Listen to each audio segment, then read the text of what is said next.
Good afternoon, everyone. We're going to go ahead and get started with our webinar presentation.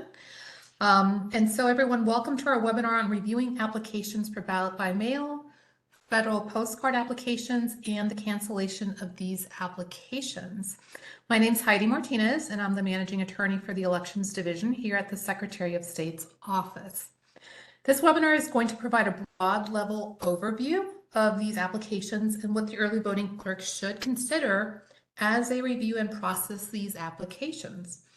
And the webinar is being recorded, and a copy of that recording is going to be posted on our training page within the next day or so.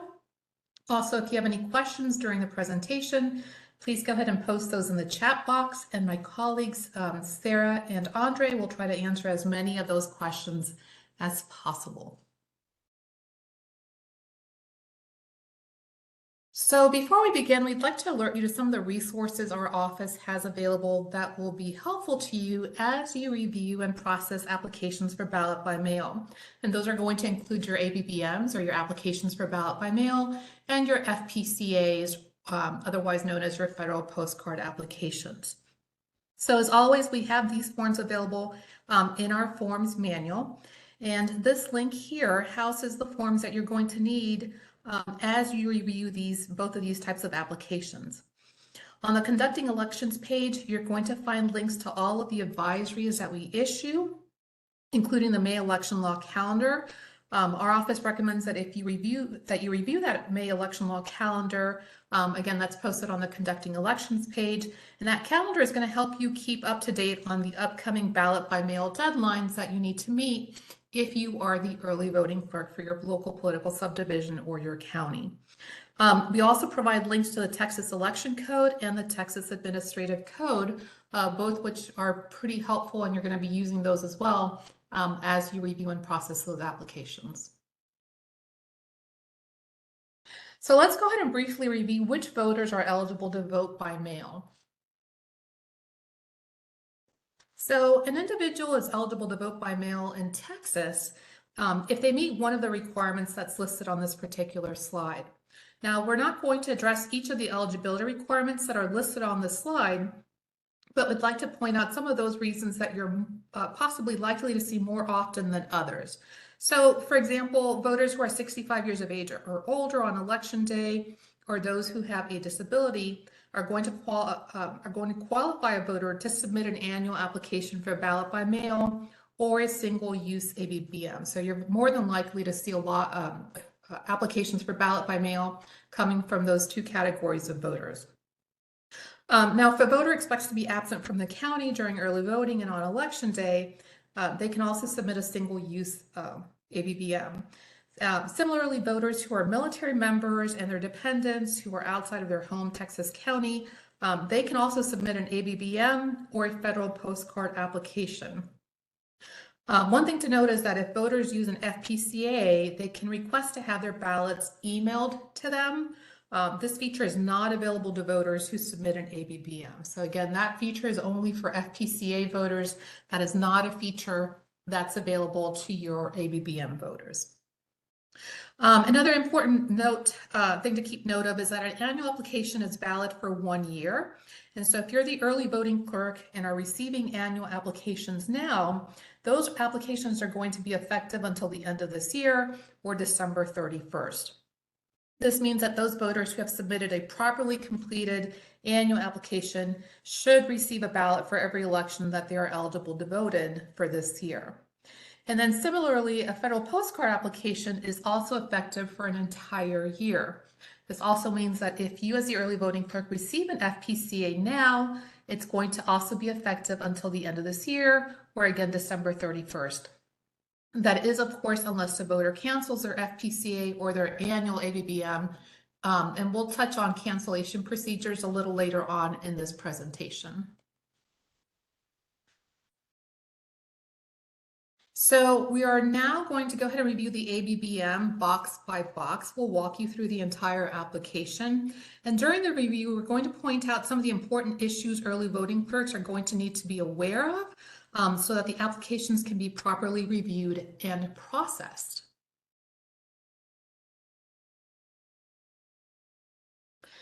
So on this particular slide, we have a screenshot of box number 1 on that application for ballot by mail. So in box number 1 of the ABBM, the voter has to provide their name and their residence address. Please note that their residence address cannot be a PO box, so they cannot list a PO box on that in box number 1. Now, if the early voting clerk receives an ABBM and it appears that the voter may have changed their name, that is a question that we often get, and the voter is now using a different last name on the ABBM than the last name the voter is registered to vote with, and this is just an example, what should that early voting clerk do in that situation? So if the early voting clerk is able to confirm that that individual is a registered voter of your political subdivision, then the ABBM should not be rejected, assuming that the rest of the application was properly completed.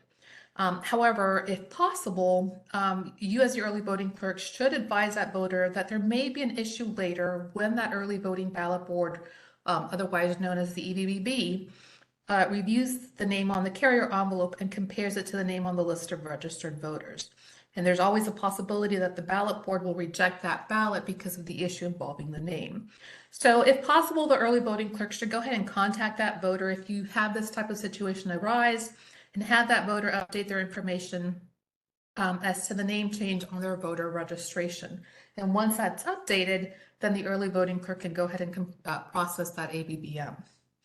Now, if a voter calls to request an application for a ballot by mail, the one thing to note is that the early voting clerk should not fill in the voter's name and residence address for the voter. That's because specifically there is a section of the election code, it's 276.016, and that section prohibits an election official from completing any portion of that ABBM and distributing that form to the voter or to the applicant. Now, as you can see in box number 1, voters also have to provide their personal identifiable information, and that's going to include either their Texas driver's license or their personal ID card number that's issued by the Department of Public Safety or DPS. That can also include their election identification certificate number or the last 4 digits of their social security number. Alternatively, if that voter has not been issued any of these numbers, then they can indicate this fact on that application. So please note that that personal identification number that's provided by the voter on the application has to correspond with the number that's associated with that voter's voter registration record. And so what this means is that the early voting clerk must validate the number that's provided by that voter on the application, and that's to ensure that it's an identification number which is included in the voter's registration record. So if the personal identification number is either missing from the application or the voter's provided a number which is not associated with their voter registration record, then that voter generally is going to be able to correct that defect by either submitting a new application for ballot by mail or correcting that defect using the ballot by mail tracker. So what is that ballot by mail tracker? So the ballot by mail tracker is a tool which is available on our website. Voters can access it by visiting votetexas.gov. And so if your county or local political subdivision does not currently provide a link to votetexas.gov on your website, we would strongly encourage you to go ahead and post that link on your website so that your voters have as much information as possible. Again, there's lots of valuable information for voters in general on that website. An important point to address is that a voter can provide either the number that's issued by DPS, again, the Department of Public Safety, or the last 4 digits of their social security number if both of those numbers are included in the voter's voter registration record. So a voter may also provide both numbers if both numbers are included in the voter's registration record. So essentially, there's no hierarchy or preferred number that a voter must provide if that voter's voter registration record contains both a number that's been issued by DPS and the last 4 digits of their voter's social security number.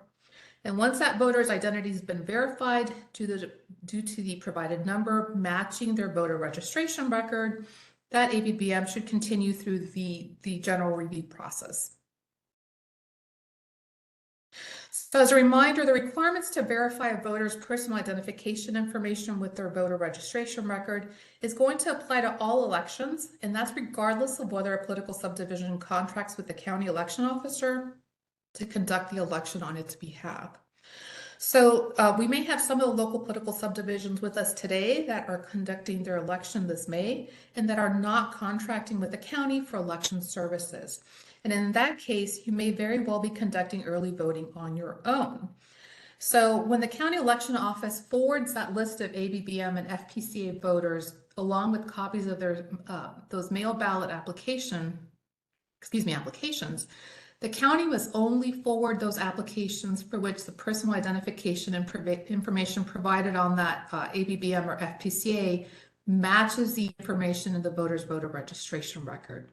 And so the county election officer should then prepare a certification and included with that forwarded list, confirming that the information that's been provided on each forwarded application matches the voter's voter registration record.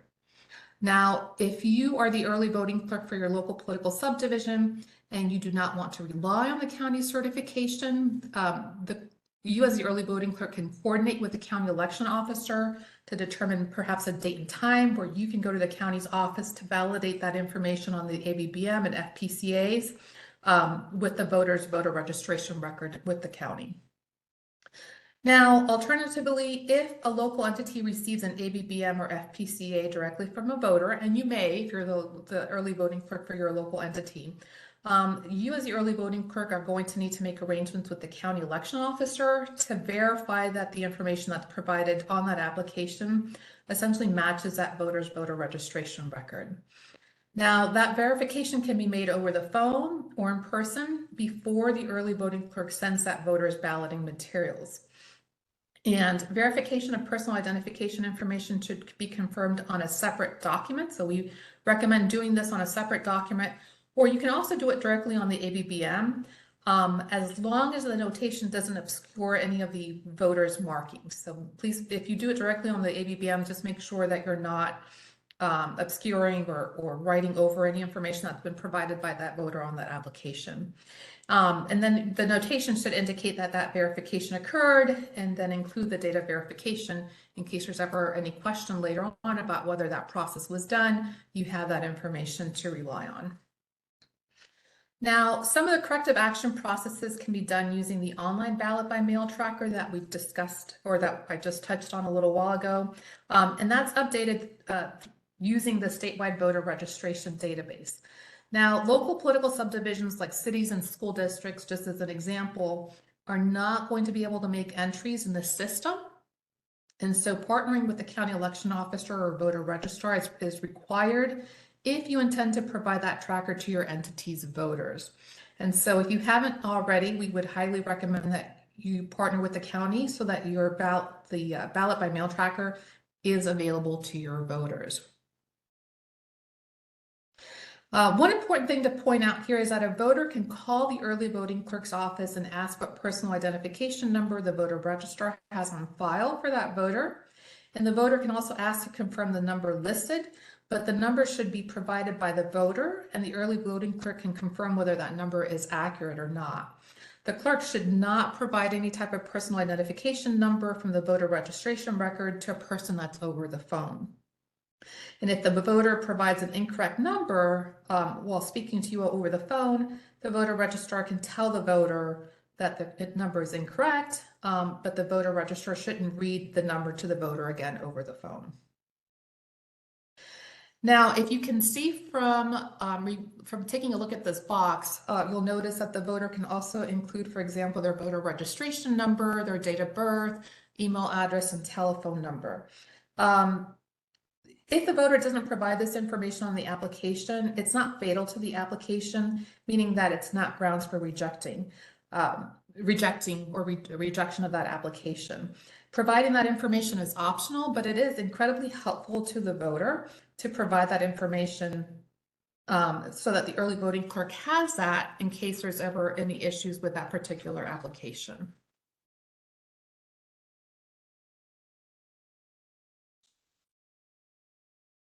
Okay, so moving on to box number 2 of the ABBM.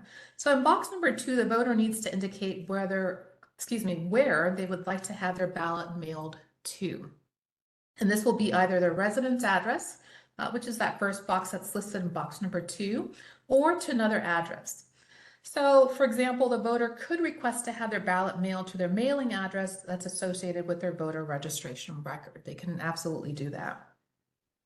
A voter may have their balloting materials sent to an address that's not their residence address or mailing address associated with their voter registration record. And so, for example, and as I mentioned earlier, a voter who's 65 years of age or older or disabled can submit an annual ABBM.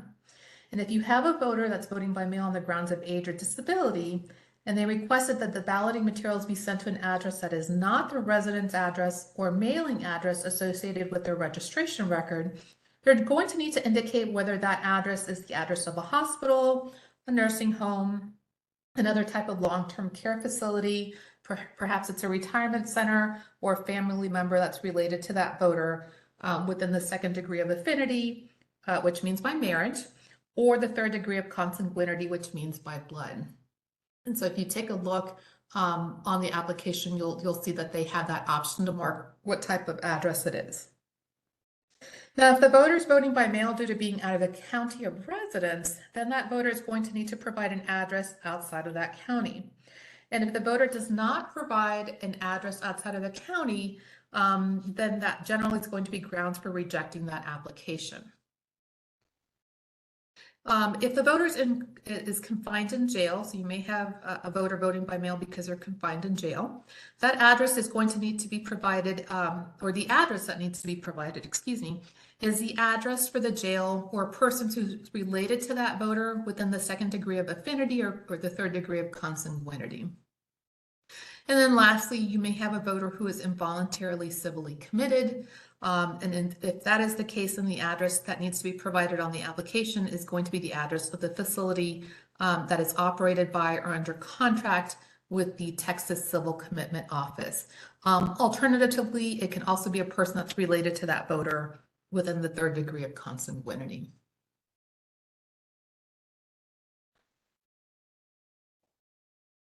Okay, so moving on to box number 3 of the application for ballot by mail. So for box number 3, the voter is going to go ahead and provide information regarding the grounds used for voting by mail. And these are the grounds which were listed in the earlier slide for this presentation. I think it was slide number 2 or 3. So for example, is the voter voting by mail because they're 65 years of age or older? Are they expected to give birth 3 weeks before or after election day? Are they going to be outside of the county during early voting and on election day? So there's different grounds, but the voter is going to need to provide information regarding the grounds that are used, that they're using to vote by mail. Again, there's different grounds available, but that voter is going to indicate which grounds specifically they are using. And if that information is missing from that application, generally that's going to be grounds for rejection as well. Now, if a voter is voting by mail due to being out of the county, and they do not provide the dates that they're going to be out of the county on the application, that is not fatal to that application, and the application should not be rejected for that reason. That is a question that our office is often asked. So again, if they're voting by mail, if the voter's voting by mail because they're out of the county, but they don't provide the dates that they're going to be out of the county on their application, again, that's not grounds for rejection.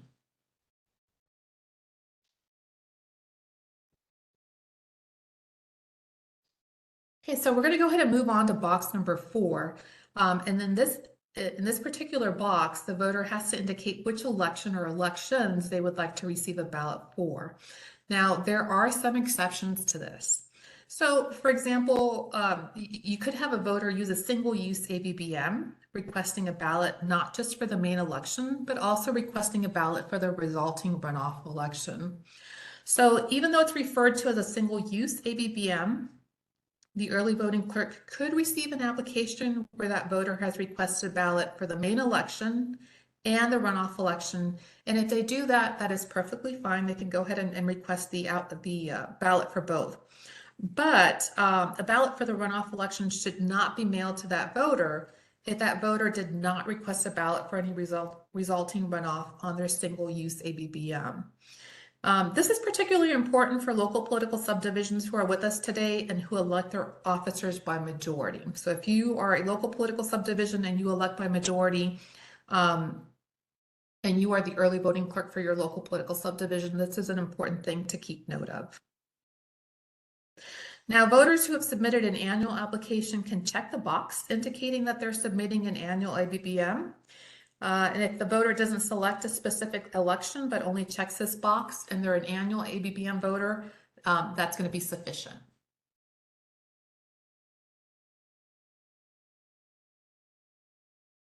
Okay, moving on to box number 5. So in box number 5 of the application, please note that that application has to be in writing and signed by the voter. Essentially, what this means is that an electronic signature is not permitted. So if that voter uses a stamp to sign their application, then that is grounds for rejecting that application. If the voter does not date the application, this is also not fatal and it's not grounds for rejection. That's also a question that our office is often asked is, we received an application, but it's not dated. That generally is not going to be fatal and is not going to be a ground for rejecting that ABBM.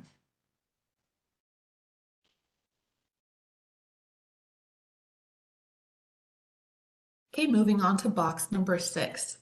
So for box number 6, if the voter had a witness sign the application on their behalf or received assistance in completing the application, the assistant or the witness, and sometimes you'll have a person serving in both capacities, both as an assistant and a witness. Again, the assistant or the witness is going to need to provide certain information in this box, and they're going to need to indicate in what capacity they served. So if they served in either category, they're going to need to provide their signature in this box, in box number 6. And they're not going to provide their signature in box number 5. That signature needs to or should appear in box number 6. They also need to provide their printed name and their street address. And if they're serving as a witness, they're going to need to indicate their relationship to that voter. Now, if a voter cannot sign their application due to illiteracy or a physical disability, they can have that application witnessed for them. If that voter cannot sign the application, then they can make a mark on the application and the witness must attest to that fact. So you can see there's a selection in the application for that. If the voter cannot sign that application or make a mark, the witness is also going to state that fact on the document, on the application itself.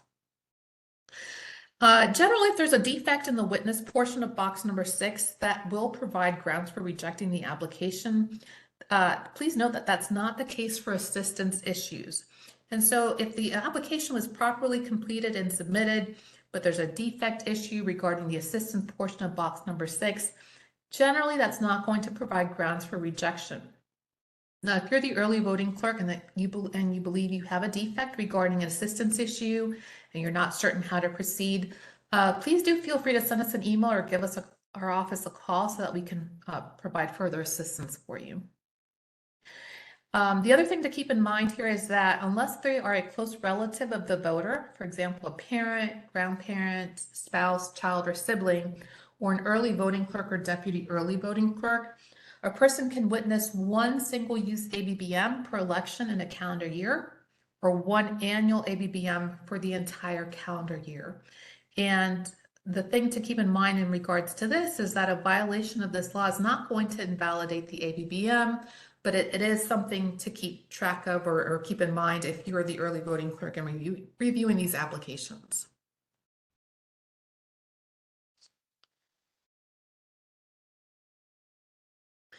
Now, the election code permits a voter to send in an application for ballot by mail without using the official form that's prescribed by the Secretary of State's office. And this is commonly referred to as an informal application. The code allows campaigns, candidates, and then third-party organizations to generate their own campaign-related ABBMs.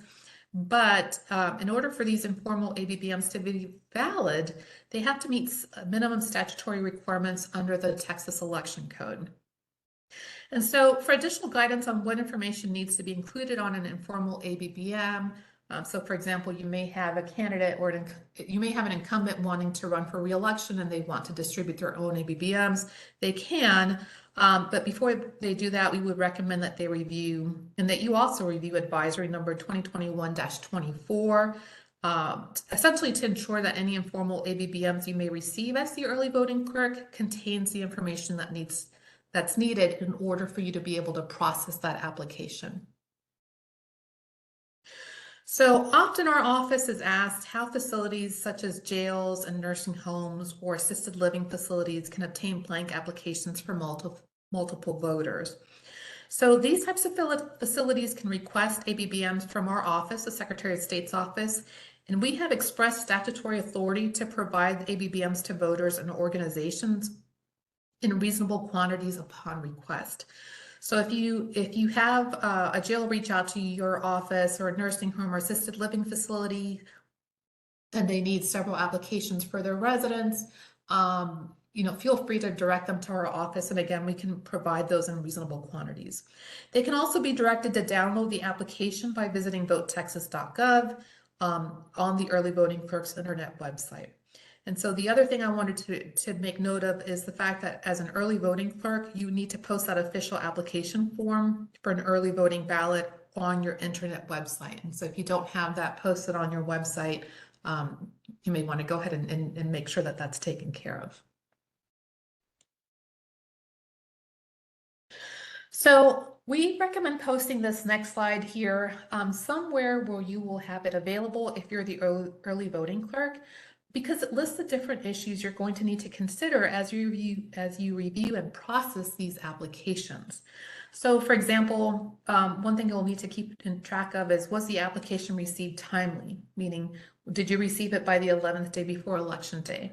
Again, for ballot by mail deadlines, we strongly recommend that you review your election law calendars, and those are posted on the Conducting Elections page on our website. A couple of other things you'll want to keep in mind is, was the application properly delivered? So voters can submit their applications by mail, by comment or contract carrier, by fax or email, or in person. But in person means that the application was personally delivered by the voter. A voter can't have a family member, friend, or someone who has power of attorney personally deliver that application on their behalf. There is an exception for voters who are confined in jail, so it's important that you keep note of this as well. So on request of the applicant of the voter, an application for ballot to be voted by mail on the ground of confinement in jail, that application can be submitted to the early voting clerk by someone from the jail authority or by a designated subordinate of the authority. So someone from the jail can personally deliver that application for that voter to the early voting clerk's office. Another important thing to keep track of is that as the early voting clerk, you need to make sure that you're the correct clerk for that political subdivision that the voter is wishing to vote in. Please make sure to check the voter's registration status. When you're reviewing these applications, you'll need to check to make sure that they're registered to vote in your county and in your political subdivision. Also, did they provide a residence address and a mailing address if one is needed?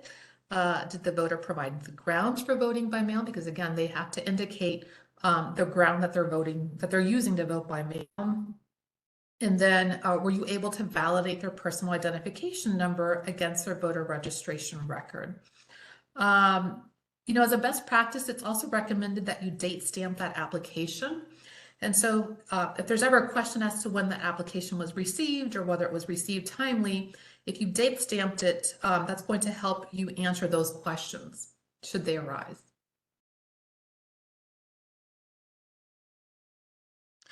If you have a voter who participates in the Attorney General Address Confidentiality Program, their method of applying for ballot by mail is different and requires them to submit their application in person. So voters who participate in this particular program have a very different way of applying for ballot by mail. And again, they personally need to come into your office as the early voting clerk to complete and submit that application. And so given the increased likelihood of having a voter who participates in this program, submitting an application to vote by mail it's strongly recommended that you review, that you and your staff become familiar with this process. And as a starting point, we would recommend reviewing, there's two advisories that we recommend that you review. The first is advisory number 2023-23, and that's going to provide information regarding this process in a lot more detail. And then the other advisory that we recommend reviewing is 2023-13, and that's going to provide guidance regarding the corrective action process for voters who participate in this program. These advisories, again, are all posted on the Conducting Elections page on our website.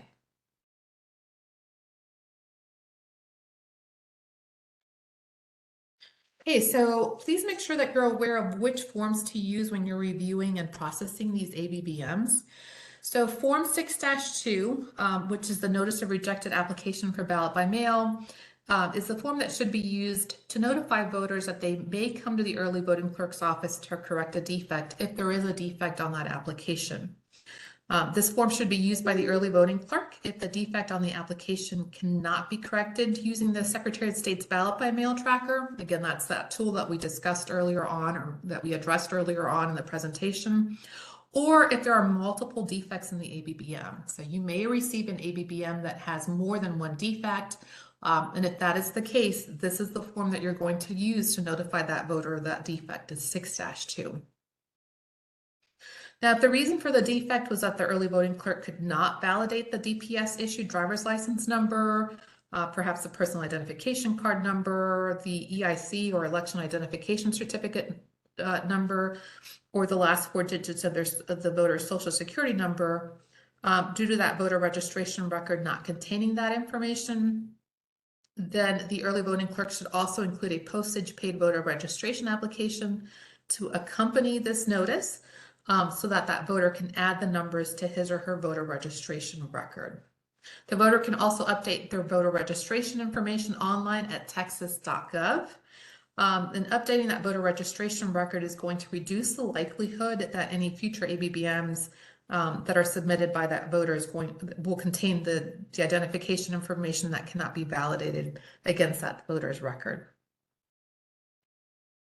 So the early voting clerk should use Form 6-3, that's Notice of Rejected ABBM, containing a defect that may be corrected online. And that's the form that you're going to use if the application contains a defect that may be corrected by a voter using that Secretary of State's ballot by mail tracker.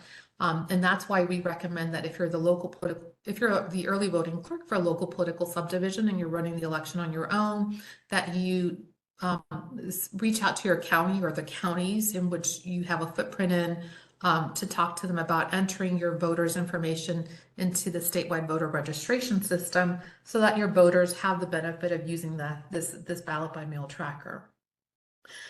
This form is going to inform voters that they can correct that defect on their ABBM by either submitting a new application by mail or in person to the early voting clerk by that specified deadline. So again, we recommend reviewing the advisory 2023-13. That's the advisory that I touched on in the previous slide. And that's going to provide a lot more information to you regarding this corrective action process and the forms that you're going to use to notify your voters of any potential defects. So now we're going to go ahead and move forward and address the review of the federal postcard application. So the FPCA has essentially two dual functions. First, it's going to serve as a request for ballot by mail for the entire year. So in that respect, it's very similar to an annual ABBM in that it's effective until the end of this year, again, December 31st. The other function of the FPCA is that it's going to register the voter onto your voter registration rolls 30 days after it's received by the county. So if you're the early voting clerk for your local political subdivision, you should make a copy of the FPCA, and that's for, so that you can mail your ballots out and for your own record keeping. And then you should forward the original FPCA to the county voter registrar so that they can, so that the application can be processed for voter registration purposes. And then that voter registrar will then determine whether to add the voter to the voter registration list based on the information that's provided by that voter on that application. Now, the application has to be submitted on the official federal postcard application form that's prescribed by the Federal Voting Assistance Program, or FVAP. The Federal Voting Assistance Program has a great website where they have a lot of information for overseas voters and military voters. So you may want to consider providing a link to FVAP on your website as well. Again, there's different ways to access the federal postcard application. One way is through our website on votetexas.gov, again, or directly from the FAP website, which has those resources for your military and your overseas voters.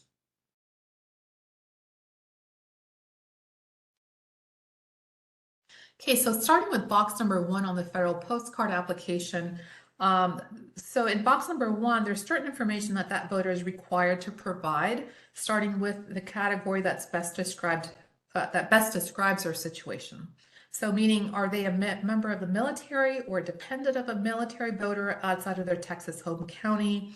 Are they an overseas voter who's temporarily, outside of the United States? And if they are, do they intend to return, or is their intent to return uncertain? And we'll discuss that in a bit more in one of the slides that's coming up. So depending on which selection that voter makes, it's going to some extent dictate what type of ballot the voter is going to receive. And again, I'll explain that in a bit more detail in just a moment. The voter is also going to need to provide their name and their date of birth. This information is needed because, again, this application serves to register the voter in your county if they're not already registered. And then similar to the ABBM, the voter needs to provide a Texas-issued identification number or the last 4 digits of their social security number. And if they don't have this information, they should indicate this in box number 6, again, that they don't have one of these numbers.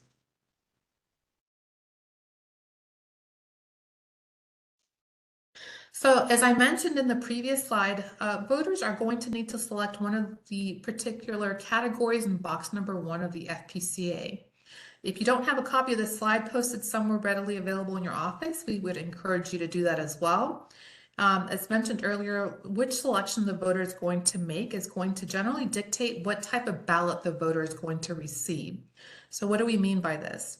So if you take a look at the screenshot on the left-hand side of the chart, you're going to find one of the 4 types of categories that the voter is going to select.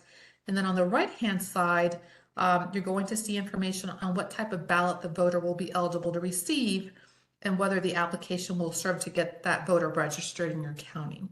So, for example, if the voter selects that they're on active duty in the uniformed services or a merchant marine, then they're going to be eligible to receive a full ballot, and the application generally is going to serve to get that voter registered, or it will update their permanent voter record if they're already registered in your county. If the voter indicates that they're a U.S. citizen living outside of the county, but they intend to return, they will be eligible to receive a full ballot. And this is also going to serve to get that voter registered, or it will update their permanent voter record, again, if they're already registered to vote in your county. Now, if the voter indicates that they are a U.S. citizen living outside the United States and their intent to return is uncertain, it's not that the voter is uncertain about the exact date that they're going to return to the United States, but rather it's that the voter is uncertain about whether they are ever going to return to the United States. So if the voter makes a selection on their FPCA, the voter is only going to be eligible to receive a federal ballot. So what does that mean? Essentially, this means that the only offices that the voter is eligible to vote in are federal offices. So for example, they would be eligible to vote for president, U.S. senator, and U.S. representative because those are federal offices. They would not be eligible to vote for local races, such as a county commissioner, for example, or mayor or school board trustee. And again, these are just examples. They also are not going to be eligible for registration. And if that voter is already registered in your county, then generally, if they make the selection on the FPCA, it's going to serve to cancel their existing registration. If the voters indicated that they've never lived in the United States, then they're not going to be eligible to receive any ballot, and they won't be eligible for voter registration, and it would serve to cancel any existing registration in your county.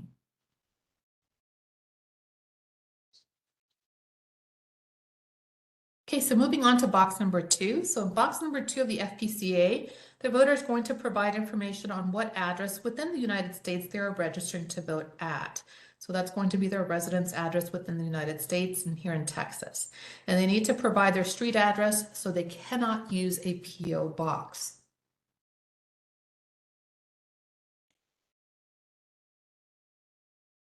In box number 3 of the FPCA, the voter must provide information as to where they currently are. Because again, remember, you can have a voter who's overseas submit a federal postcard application, or a military voter who's outside of the county. And this information has to be provided even if they're requesting that their balloting materials be sent to them by email. Remember, if the voter submits an FPCA, they can request to have the balloting materials emailed to them or sent to them by mail. Emailed ballots is not a function that's available to ABBM voters. That's only limited to FPCA voters. But again, even if they do request to have the balloting materials emailed to you, they do need to provide the address where they currently are. If that voter wants their ballot sent to a different address from their mailing address or have a forwarding address, they're going to include that information in the space over to the right-hand side of box number 3.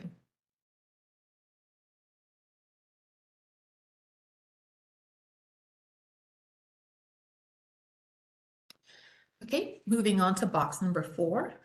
So in box 4, similar to the application for ballot by mail, the voter is going to provide additional contact information so that the early voting clerk can contact that voter if needed. For example, such as providing their phone number and email address. If the voters indicated that they wish to receive their balloting materials by email, then they are going to need to provide a valid email address where they can receive those balloting materials from the early voting clerk. So in box number 5, the voter is going to need to indicate how they wish to receive their balloting material. So would they like to receive those by mail or by email?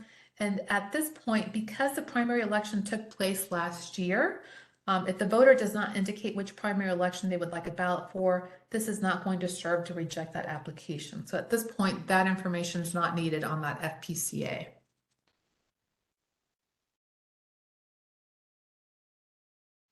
In box number 6 of the FPCA, that voter is going to provide any additional information that can essentially assist the early voting clerk in accepting and processing that application.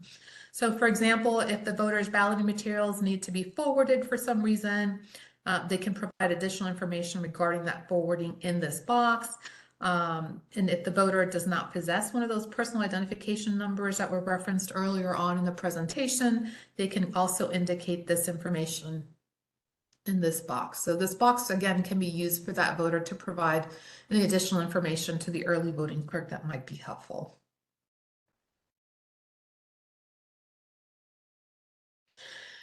Moving on to box 7. In box 7, the voter is going to sign and date the application.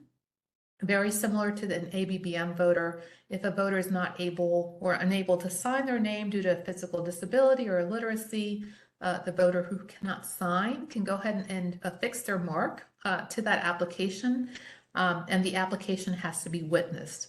If the voter cannot make a mark for some reason, the witness also has to state that fact on the document. Now, when you're reviewing an FPCA, you're going to notice that there's nothing to alert a witness or an assistant to the fact that they need to provide certain information on the form if they witness the application for the voter or they assist the voter in completing the application. However, there's a section of the election code which you should be aware of. It's section 1.011. And that section of the election code requires witnesses and assistants to provide certain information on an application or a document. Essentially, the witness and assistant need to provide the same information that's required by a witness or an assistant on an ABBM. And so if you're discussing this with the voter and they tell you that they're going to need someone to assist them in completing the application or witness their application, please do make sure that you alert them to this.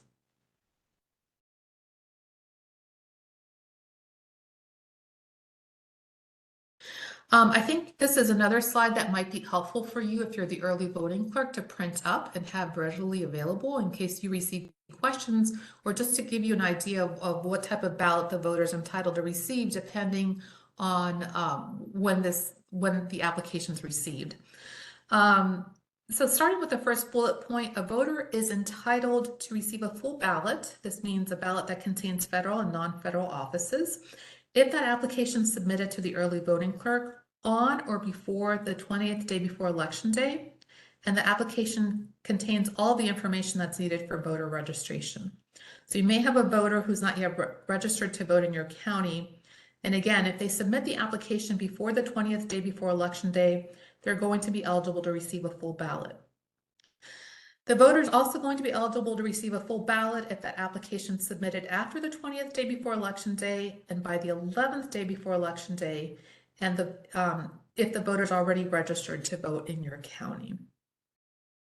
So if you receive an FPCA and learn that it doesn't have a postmark, so you receive the FPCA and you're looking at the envelope and there's no postmark, it's going to be considered timely if it's received by the early voting clerk by the 15th day before Election Day. And then lastly, if the application is postmarked after the 20th day but received no later than the 11th day before Election Day, the voter is only going to receive a federal ballot if the voter is not already registered to vote in your county.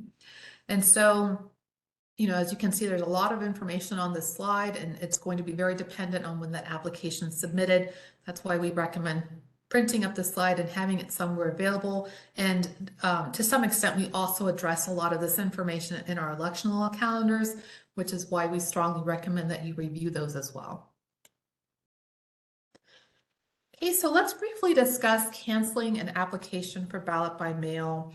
And cancellation of a ballot by mail is generally governed under Section 84.032 of the Election Code. So canceling a ballot by mail is very dependent on two certain factors, those being what the voter does or does not have at the time that they're trying to cancel, meaning do they have their mailed ballot and are they surrendering it, or are they canceling their application without surrendering their ballot? And those are just certain examples. And then the other factor that's important is at what point in the election is that voter trying or requesting to cancel their mail ballot. So again, generally, you're going to want to review Section 84.032 of the Election Code because it provides a law on proper cancellation of a ballot by mail. I could spend a whole hour addressing cancellation of a ballot by mail. But due to time constraints, we're just going to go over a very broad overview of what cancellation looks like. If you do have cancellation questions come up during your election, by all means, again, feel free to give us a call or send us an email, and we're more than happy to help you with that.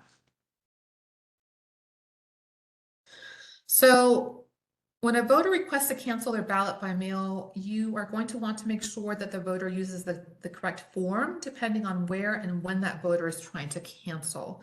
So Form 6-6, we've taken a screenshot and provided it on this slide, is available in our forms manual. And this is the cancellation form which should be used if the voter is canceling their ballot by mail while at the early voting clerk's office. If you take a look at the screenshot, you'll notice that the top box of each of the cancellation forms has to be completed by all voters, regardless of the reason for canceling their mail ballot. So all voters need to complete the very top box on each of the cancellation forms.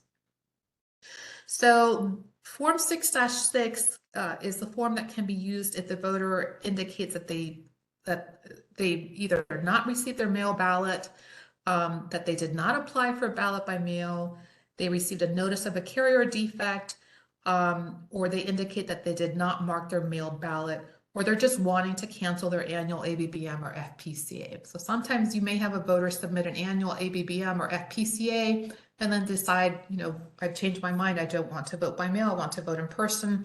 And this is the form that they would use to go ahead and cancel those applications.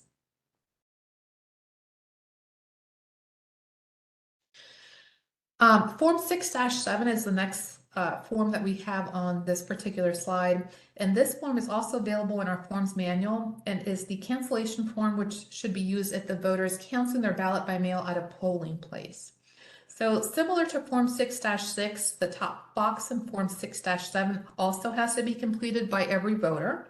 And if the voter surrenders their ballot, their mailed ballot at the polling place, or presents, for example, a notice of improper delivery or a notice of surrendered ballot at the polling place, they're also going to complete that second box that's on that particular application. If the voter doesn't have their mail ballot to surrender or does not present a notice of improper delivery or a notice of surrendered ballot at the polling place, they are going to complete the top box on this application and then the third box on Form 6-7. So as you can see, there's different boxes there that they can use, and it's going to be very dependent on their particular situation.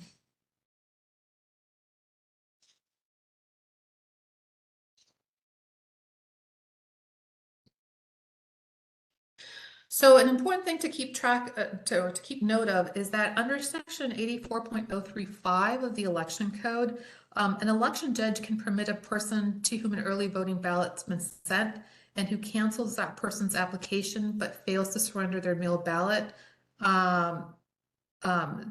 either to the early voting clerk or deputy early voting clerk or presiding judge to vote only a provisional ballot.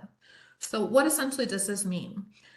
What this means is that if a voter does not surrender a ballot, if they don't present a notice of improper delivery or present a notice of surrendered ballot to an early voting clerk, deputy early voting clerk, or presiding judge, then that voter can only vote using a provisional ballot at either their early voting or election day polling place. Now, if a voter surrenders a mail ballot at the polling place, and this is either during early voting or on election day, and the ballot is inside a closed carrier, please make sure that your election workers know to open that carrier envelope to ensure that that surrendered ballot for that election is presented at the polling place and has in fact been surrendered. So, our recommendation is that your election worker open up that carrier envelope inside the polling place to make sure that that surrendered ballot is in fact inside that carrier envelope. Now, you heard me mention a notice of improper delivery just a few minutes ago. That's going to be Form 6-5 in our forms manual. So if a voter returns a voted ballot by mail to the early voting clerk, but it's returned in violation of section 86.006 of the code before the end of the period for early voting by personal appearance, then the clerk has to mail the voter a notice of improper delivery. So what are some of the reasons that a voter would be issued a notice of improper delivery? One of the more common reasons is that the ballot was hand-delivered by someone other than the voter, such as a family member or friend. And so, just be mindful of the fact that a family member or friend cannot personally deliver a voted ballot on behalf of a voter. There's several reasons under which a voter would be issued a notice of improper delivery under this particular section of the election code. So we would recommend reviewing that particular section. Again, that's 86.006. We would also recommend reviewing the sample notice of improper delivery, which is in our forms manual, so that you can familiarize yourself with that process. And then lastly, if a voter was notified of a defect in their carrier envelope, that voter can cancel their mailed ballot application and then vote in person. And if the voter appears at the early voting clerk's office and submits a cancellation request in writing, again, that's one of the cancellation requests that we just addressed, and the early voting clerk can verify that the ballot is in possession of either ballot board or your signature verification committee, that early voting clerk can go ahead and issue a notice of surrendered ballot by mail to the voter, and that's going to be Form 6-13 in our forms manual. If this notice of surrendered ballot is issued to a voter, that voter is going to be able to take this notice to the polling place during early voting in person or on election day, and then they can present it to the presiding judge or deputy early voting clerk at that polling place, and then that voter can be issued a regular ballot for voting after they've completed a cancellation form at that polling place. Again, for additional information regarding the corrective action process, in general, we would strongly recommend reviewing advisory number 2023-13. Again, that advisory is posted in our Conducting Elections page on our website.